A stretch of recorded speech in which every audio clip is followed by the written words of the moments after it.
It is a question that we all ask ourselves from time to time, whether you have the best job or not. Am I normal or am I nuts? Dr. Keith Abloh is here to answer your emails. Thank you for joining us this morning. It's a pleasure. Nice to see you here nice in the seeing studio. You. So our first question, it comes from a husband, and it's about his wife. He says, is my wife nuts? She sometimes uses multiple plates when eating because she cannot have any of her food touching. Now, I've heard about kids doing this.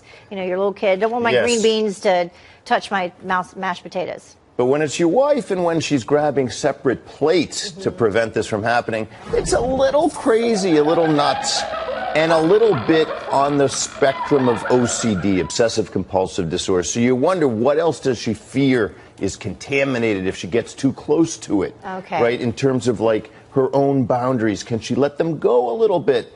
That's the question. Make sure that that's not invading other parts of the relationship. A little therapy can help.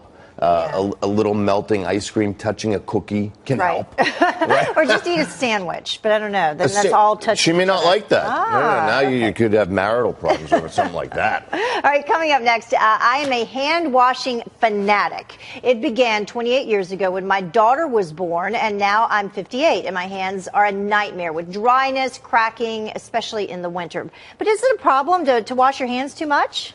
Well, it is, and this one, like the first question, this is even more so, further down the road of obsessive compulsive disorder. That's a compulsion.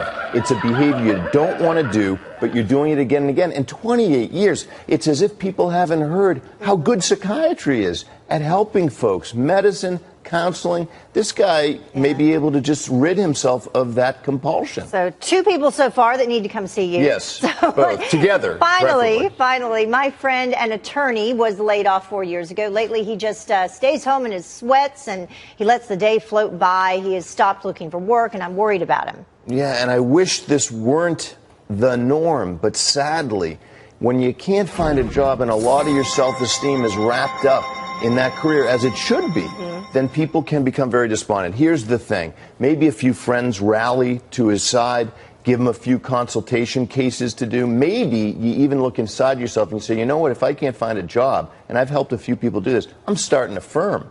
I'll just start taking cases. Yeah. And sometimes that really gets people ignited when they have an idea like, wait a second, maybe I shouldn't wait for the world. Maybe I can create my world. But not that unusual, because a lot of people deal with that right now, unfortunately. Human. We'll hope things will turn around. Thank you, Dr. Abloh. We appreciate it as always. I'm glad we coordinated. Yeah, we did. Look very springy. Yeah. Thank you. Call me next time. You can email Dr. Abloh, by the way, with your questions, and he will tell you if you are normal or you're nuts.